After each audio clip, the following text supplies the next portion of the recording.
I encourage everybody to go read this article that I have on the screen here. It is Auberine Publications, which is a fantastic online resource for Hebrew words and their meanings. And he did a study on Lydia, and it kind of it kind of sideswiped me because I was looking at the meaning of some other word and stumbled upon this article, and it's connected. It's connected because if you read that article, it describes how the coin was a symbol of oppression. Have you ever thought about that?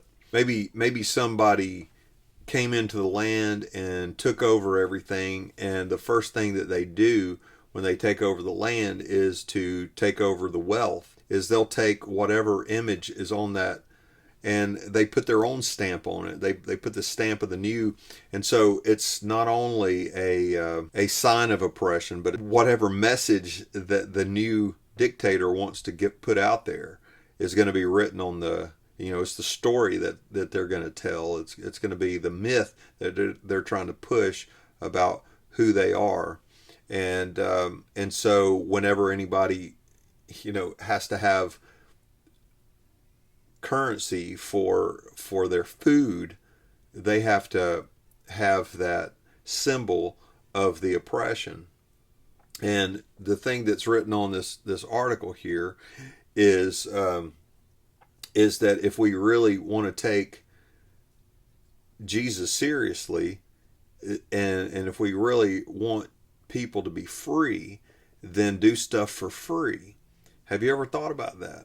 One of the ways that the church has fallen prey to the same kind of oppression that the military industrial complex of imperialism has also gained throughout the world is the exclusive mindset of you got to be part of our system. And we have built up so much infrastructure behind our churches, behind our denominations, that we put behind the guy who says the things that we want him to say, our ministers, and we have failed to teach the God-centered version of the Christianity that God himself promoted in Jesus himself. The same God body oriented organic covenant that the apostles taught have always been in the scriptures, but have seemed to have been veiled by our understandings, by our framework of history, and it's done a great disservice. It's made us to where our churches require a great amount of funds to exist and to continue their growth. And it's made ministry be a trade where some kind of money has to be exchanged. Hey, if you like your services, you got to give your tithes, because can't do this for free. And the question is, why not? Why have we gotten to a place where ministry, which Christ told the disciples, freely you have received, freely give, why all of a sudden do we have to pay for it? Why all of a sudden do you have to charge for your services if you're some kind of a proclaimer?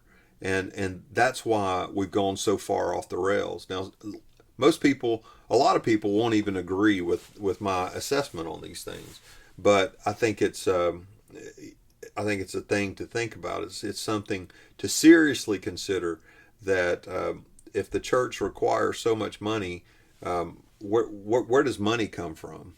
Money comes from whatever country that you're living in. It comes from the approval of the government. It's the local fiat currency where they tell you it's worth a certain amount. And then everybody scrambles to deal with the values of that country or the business model of those countries. Is that why American churches have been in the past so successful? Because we're riding the wave of the success of the economy of America? I think it's time we re-tap into the economy of God instead of our religious industrial complex. Seek God's values and he wants the prosperity to be in a different way than to track with the same kind of growth pattern that an American business would.